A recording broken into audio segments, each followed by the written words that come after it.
నాగేశ్వర్ గారు మనం నిన్న కూడా చాలా డెప్త్గా మాట్లాడారు మీరు ఎగ్జిట్ పోల్స్ మీద. సో అసలు ఇప్పుడు వస్తున్న ఎగ్జిట్ పోల్స్ని ఎగ్జాక్ట్ పోల్స్కి మధ్య ఎంత డిఫరెన్స్ కనిపిస్తుందంటే మ్యాక్సిస్ టీడీపీ అండ్ వైసీపీ విషయానికి వస్తే ఏపీ విషయానికి వస్తే ఓట్ షేర్ 13% డిఫరెన్స్ చూపిస్తుంది. అసలు ఇవి సత్యదూరంగా అనిపించట్లేదా? అసలు ఎలా విశ్వసించాలి ఈ ఫిగర్స్ని? సత్యదూరమా కాదా అని మనం విశ్వసించాల్సిన అవసరం లేదు, ఇంకొన్ని గంటల్లో తేలిపోతుంది కదా. సో అందువల్ల ఫండమెంటల్ పాయింట్ ఇది రైటా రాంగ్ అనేది నేనేం కామెంట్ చేయలేను. కానీ ఇంత వేరియేషన్ అయితే ఉన్నాయి కదా. ఇప్పుడు ఒకే సంస్థ చేసిన సర్వేలు కూడా కొన్ని సక్సెస్ అయితే కొన్ని ఫెయిల్ అవుతాయి. ఇప్పుడు ఉదాహరణకు యాక్సిస్ మై ఇండియా వారు చేసినటువంటి కర్ణాటక ఎలక్షన్ అనుకుంటా నాకు తెలిసిన వరకు కరెక్ట్ అయింది, మధ్యప్రదేశ్ ఎన్నిక ఫెయిల్ అయినట్టుంది సబ్జెక్ట్ టు కరెక్షన్. సో అందువల్ల ఒకే సంస్థ ఇండియా టుడే అయితే నాకు క్లియర్ గుర్తు, వాళ్ళు యాక్సిస్ మై ఇండియాతోనే చేస్తారు ఇండియా టుడే వాళ్ళు. కర్ణాటకలో వాళ్ళు ఒక్కరే 135 సీట్స్ వస్తాయని చెప్పారు. మీకు మధ్యప్రదేశ్లో కాంగ్రెస్ వస్తుందని చెప్పారు, కానీ కాంగ్రెస్ వాళ్ళ అడ్రస్ లేకుండా పోయింది. అందువల్ల ఒకే సంస్థ మరి ఒక రాష్ట్రం కరెక్ట్ అయింది, ఇంకో రాష్ట్రం తప్పైంది. అందువల్ల ఏ సంస్థ అయినా 100% అక్యురసీతో ఏ ఎగ్జిట్ పోల్స్ ఇచ్చే అవకాశమే లేదు. ఎందుకంటే వారికి ఉన్నటువంటి ఏ సర్వేకు ఉండేటువంటి సహజ పరిమితులవి. అందులో అంత పెద్ద రాష్ట్రము, అన్ని రకాల ఓటర్లు, వీళ్ళు ఇంత తీసుకున్న 20,000 30,000 శాంపుల్ కన్నా ఎక్కువ ఉండదు. మీరు కావాలంటే మిగతా ఈ సర్వేల శాంపుల్ తీయండి, ఎక్కువ ఉండదు. అందువల్ల ఈ సంస్థల శాంప్లింగ్ తక్కువ ఉంటుంది కనుక వాతావరణం చాలా గట్టిగా పోటీ ఉన్నప్పుడు ఎటైనా జరగచ్చు. అయితే తమది కరెక్ట్ అయితే మాది కరెక్ట్ అయిందని చెప్పుకుంటారు, రాంగ్ అయితే దాని గురించి మాట్లాడరు. సో రైట్ అయితే మాదే రైట్, మేము ఒక్కరమే అక్యురేట్గా చెప్పామంటారు. రేపు రాంగ్ అయితే ఎవడైనా అడ్వర్టైజ్మెంట్ ఇచ్చుకున్నాడా నాది రాంగ్ అయింది ఏమనుకోకని అన్నాడు కదా. అందువల్ల రాజకీయ ఎగ్జిట్ పోల్స్ అనేవి కూడా ఇది పార్ట్ ఆఫ్ ఒక ప్యాకాటగా మారిపోయింది. నీకు మంచి కార్డులు పడితే గెలుస్తావు, మంచి కార్డులు పడకపోతే గెలవవు. సో సమయానికి నీ జోకర్ పడిందా లేదా, నీకు కరెక్ట్గా కార్డులు పడ్డాయా లేదా. అఫ్కోర్స్ నీ టాలెంట్ కూడా ఉంటుంది కాదన్నా, అలాంటప్పుడు ప్యాకెట్లో కూడా టాలెంట్ ఉంటుంది కదా, ప్యాకెట్లో కూడా ఆడే టాలెంట్ ఉంటుంది. కానీ నువ్వు మంచి కార్డులు పడకపోతే నువ్వు ఎంత బాగా ఆడినా ఏం లాభం లేదు కదా. అందువల్ల ఇట్స్ లైక్ ఒక ఎంటర్టైన్మెంట్ గేమ్గా మారిపోయింది. అందువల్లనే ఎగ్జిట్ పోల్స్ గురించి మనం ఒక డైరెక్షన్ను విశ్లేషించుకోవడానికి ఉపయోగించడంలో తప్పులేదు, కానీ నెంబర్స్తో మనంత సీరియస్గా తీసుకోకూడదు. సో డైరెక్షన్ అయితే మీరు అన్నట్లు యాక్సిస్ మై ఇండియా కూటమి గెలుస్తుంది అన్నారు. మిగతా అనేక సంస్థలు కూడా లోక్సభ ఎన్నికలకు కూటమికి ఇచ్చారు, లోకల్గా ఉన్న కొన్ని సంస్థలు వైసీపీకి ఇచ్చాయి. సో అందువల్ల భిన్నమైన కథనాలు వచ్చాయి కనుక నేను నిన్నటి నుంచి ఎంతమంది అడిగినా అయ్యా ఇంకా తేలని ప్రశ్నే, ఇదేమి కన్ఫర్మ్డ్గా చెప్పలేము అని చెప్తున్నా. చాలామంది క్యూరియస్, సార్ మీరు చెప్పండి సార్, మీరు తెలంగాణ కరెక్ట్ చెప్పారంటే తెలంగాణ కరెక్ట్ ఇప్పుడు రాంగ్ చెప్పుడు ఉండదయ్యా. తెలంగాణ కరెక్ట్ చెప్పాం కనుక ఇప్పుడు రాంగ్ చెప్పకూడదు కదా. సో అందువల్ల ఆడ క్లారిటీ పిక్చర్ ఉంటే నేను చెప్పగలుగుతాను, పిక్చరే క్లారిటీ లేకపోతే ఎవరైనా ఏం చెప్పగలను. సో అందువల్ల పిక్చర్ క్లారిటీ ఉన్నప్పుడు చెప్పినమా నిజం. ఇలా పొద్దున ఒక ఆయన ఫోన్ చేశారు, సార్ మీరు 2004లో చెప్పారు సార్ టీడీపీ ఓడిపోతుందని ఎవరు చెప్పకముందని. నిజమే, అది 15 రోజుల ముందు చెప్పాను. అప్పుడు టీవీ ఛానల్లో నేను దేవేంద్ర గారు కూర్చుంటే మీ నాయకుడు మళ్ళీ ముఖ్యమంత్రి అయ్యే ప్రసక్తి లేదు ఇన్లే దేవేంద్ర గౌడ్, అదేంటంటే మాకు బ్రహ్మాండంగా ఉందని ఇంటెలిజెన్స్ రిపోర్ట్లో చూడండి అన్న, రిజల్ట్ వచ్చిన రోజు దేవేంద్ర గౌడ్ అన్నారు సార్ మీరు చెప్పినట్టు అయింది కదా అని. సో చాలామంది అంగీకరించరు దానికి. ఇప్పుడు ప్రాక్టికల్గా అనుభవంలో అయితే అంగీకరిస్తారు, కొన్నిసార్లు రైట్ అవుతుంది కొన్నిసార్లు రాంగ్ అవుతుంది. సో కానీ ఇప్పుడు పిక్చర్ క్లారిటీ లేదు అంతవరకు షూర్. ఆ క్లారిటీ పిక్చర్ లేదు కనుకనే ఇంత వేరియేషన్ కూడా వస్తుంది. అందువల్ల ఏ సర్వే అయినా, ఏ సెఫాలజిస్ట్ అయినా, ఏ విశ్లేషకుడైనా, ఏ రాజకీయ నాయకుడైనా పరిస్థితి క్లారిటీ ఉంటేనే చెప్పగలడు. పరిస్థితి క్లారిటీ లేకపోతే ఎలా చెప్పగలుగుతాడు? తెలంగాణ ఫలితం చూశారు. ఎంపీ స్థానాల విషయానికి వస్తే కాంగ్రెస్తో సమానంగా బీజేపీకి ఇస్తున్నారు ఎంపీ స్థానాలు.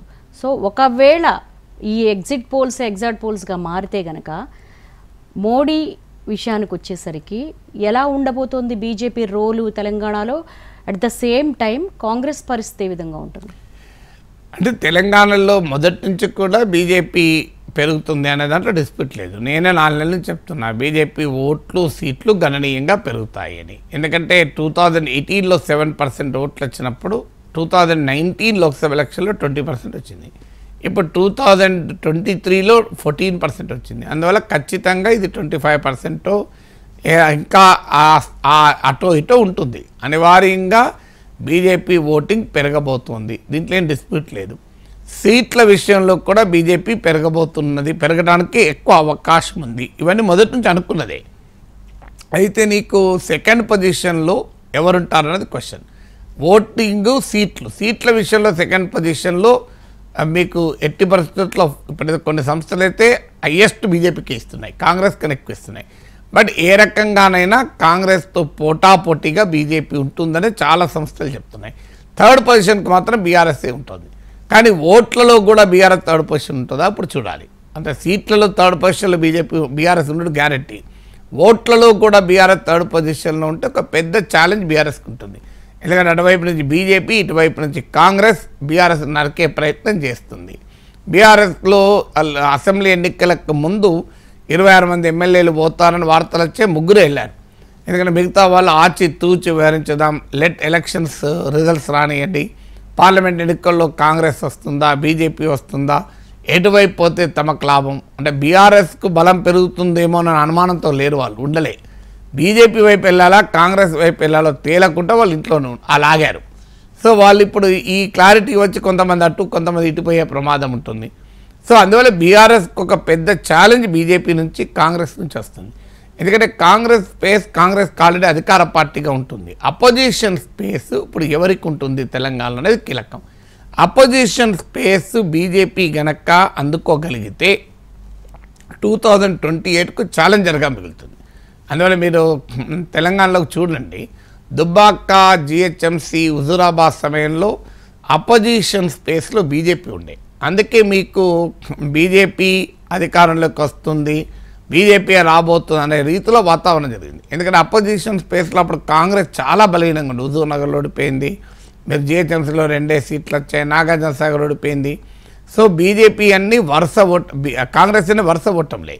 బీజేపీ కోమో 1-2 పోయినా మంచి విజయాలు సాధించింది ఉప ఎన్నికల్లో.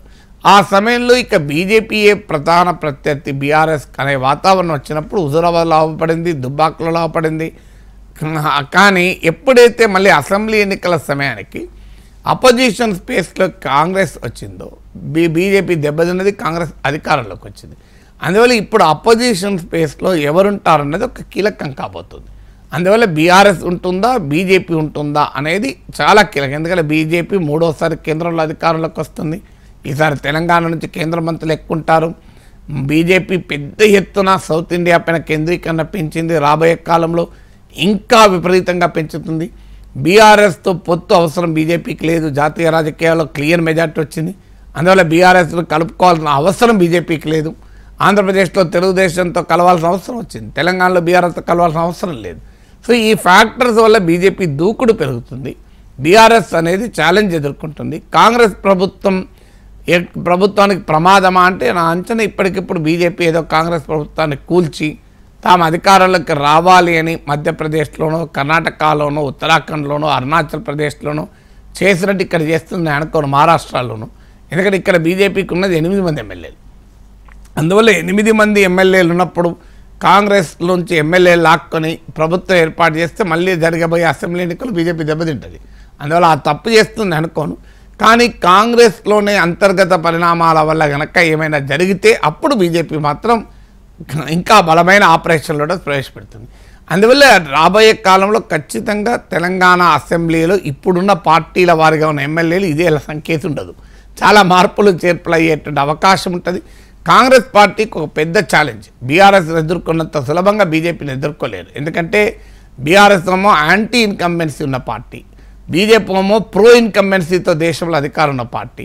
బీఆర్ఎస్తో పోలిస్తే ఒక బలమైన నాయకత్వం ఉంది, ఆర్గనైజేషన్ ఉంది, అన్నిటికీ మించి ఎమోషనల్ భావోద్వేగ రాజకీయాలు చేయగలిగే ఎజెండా, మతపరమైన విభజన తీసుకురాగలిగే సామర్థ్యం, ఇవన్నీ కూడా మానిటరీ రిసోర్సెస్, ఫైనాన్షియల్ రిసోర్సెస్ కూడా బీజేపీ బలమైంది, కేంద్ర సంస్థల చేతిలో ఉన్నాయి.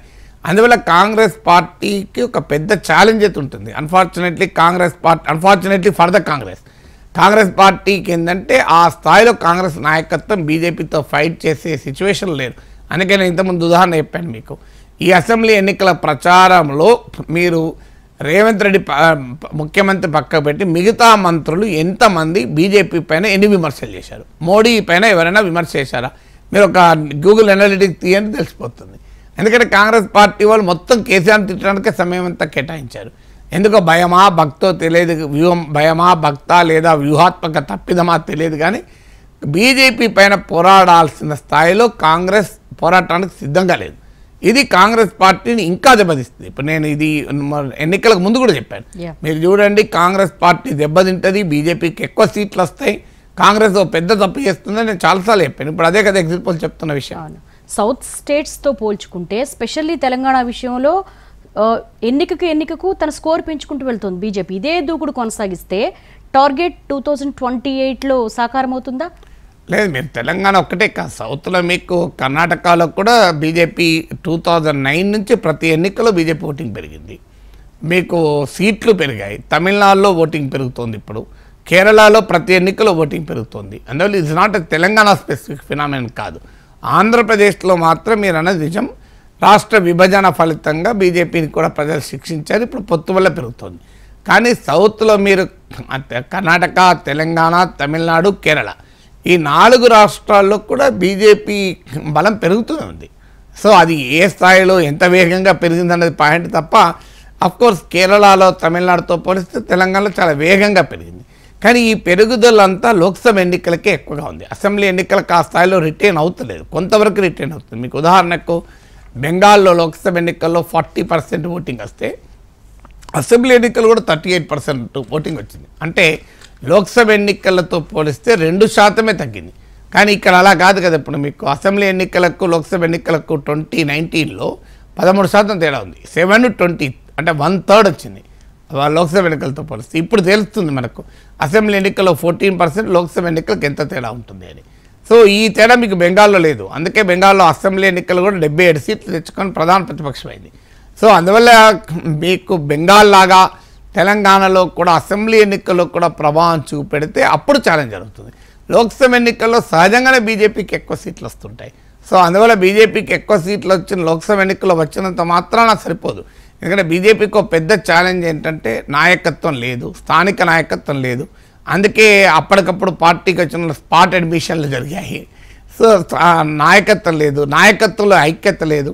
బీజేపీలో 3 నాయకులు ఉంటాయి, 5 గ్రూపులు ఉంటాయి రాష్ట్రంలో. అసలు రాష్ట్రంలో గందరగోళం, ఎవరు ఏం చేస్తున్నారో తెలియదు. సో మీరు ఏ బీజేపీ నాయకులను అడగని చెప్తారు, ఇది నేను చెప్పేది కాదు, విమర్శ కాదు. సో చాలా లీడర్షిప్ క్రైసిస్ ఉన్న పార్టీ తెలంగాణ బీజేపీ. అందువల్ల రాబోయే కాలంలో ఇవన్నిటిని అధిగమిస్తే ఖచ్చితంగా బీజేపీకి ఫ్యూచర్ ఉంటుంది. సో ఏపీ విషయానికి వస్తే లోక్సభ సీట్ల విషయంలో మేజర్ నేషనల్ ఎగ్జిట్ పోల్స్ అన్నీ కూడా కూటమి వైపే చూపిస్తున్నాయి. జగన్తో కటిఫ్ చేసుకుంటున్న బీజేపీ అంటే అదొకటే కాదు, మీకు కూటమికి ఎక్కువ ఎంపీ సీట్లు రావడం ఒక ఫ్యాక్టరు. రెండో ఫ్యాక్టర్ ఏంటంటే బీజేపీకి అవసరం లేని పరిస్థితి కూడా రావచ్చు. అంటే ఈ లోక్సభ ఎన్నికల్లో లోక్సభలో యాక్చువల్గా అయితే జగన్ మద్దతు ఎప్పుడూ అవసరం లేదు, కానీ రాజ్యసభలో మద్దతు ఉండే. రాజ్యసభలో జగన్ మద్దతు కీలకం ఉండే, అది ఇప్పుడు కూడా ఇంత తొందరగా మారదు. ఇప్పుడు తెలుగుదేశానికి ఒక్క సీటు కూడా లేదు రాజ్యసభలో, ఇప్పుడు 0 అయింది ఫస్ట్ టైం హిస్టరీలో. నాకు గుర్తున్నంత వరకు వైసీపీకి 11 మంది అయ్యారు. సో రేపు బీజేపీ అవసరం అనుకుంటే వైసీపీ రాజ్యసభ సభ్యులు లాగిపడేయచ్చు, తెలుగుదేశం వాళ్ళు 4 లాగిపడేది లేదా గతంలో. సో అందువల్ల వైసీపీ ఎంపీలను లాగిపడేయచ్చు ఒకవేళ, అదొక పాసిబిలిటీ ఉంది.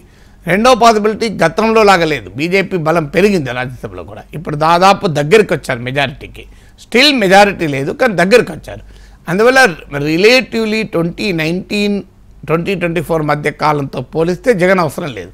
ఎందుకంటే అప్పుడు జగన్కి 22 మంది లోక్సభ సభ్యుల మద్దతు, రాజ్యసభలో మద్దతు. ఇది తగ్గినప్పుడు బీజేపీ ఎలా వ్యవహరిస్తుంది? డెఫినెట్గా జగన్తో అవసరం లేనప్పుడు కూడా జగన్ పట్ల బీజేపీకి ఏమీ ఐడియాలజికల్ ప్రేమ లేదు కదా.